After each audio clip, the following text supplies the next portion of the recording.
Previous వీడియోలో పాండవుల వైపు ఉన్న ప్రతి యోధుడు తమ దివ్య శంఖాలను ఊది కౌరవులకు ఒక స్ట్రాంగ్ ఆన్సర్ ఇచ్చారు కదా.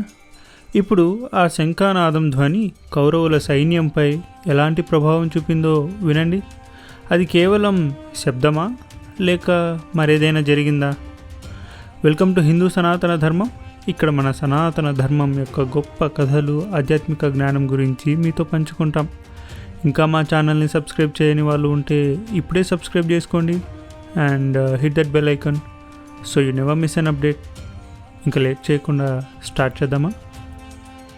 సంజయుడు ధృతరాష్ట్రుడికి చెప్పిన 19వ శ్లోకం ఇది. సఘోషో ధార్తరాష్ట్రాణం హృదయాని వ్యదారయత్ నభశ్చ పృథివీం చైవ తుములోప్యనునాదయన్. ధూళితో నిండిన నేల, గాల్లో కత్తుల కాంతి మెరుపులు, గాలి గుసగుసలు కూడా ఆగిపోయాయి. ఒకవైపున ధర్మపక్షం, అదే పాండవులు వారి మిత్రులు.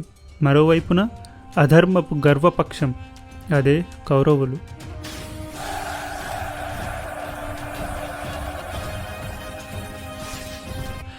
ఇప్పుడే పాండవుల శంఖధ్వనులు ఆకాశాన్ని చీల్చాయి. అవి గర్వం కాదు, ధర్మం యొక్క పిలుపు.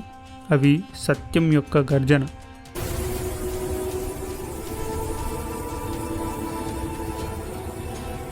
కానీ ఇప్పుడు ఆ గర్జనకు ప్రతిస్పందనగా అహంకారం కదిలింది.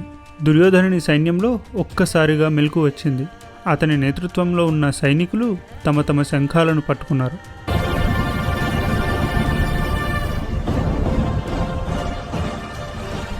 పాండవుల ధర్మశంఖాలు మార్మోగిన తర్వాత నిశ్శబ్దం ఒక్క క్షణం మాత్రమే. అంతలోనే దుర్యోధనుని సైన్యం నుంచి ఒక భయంకరమైన శబ్దం పేలింది. ఆ ధ్వని యుద్ధభూమిలో ఒక గందరగోళమైన భయంకరమైన వాతావరణాన్ని సృష్టించింది.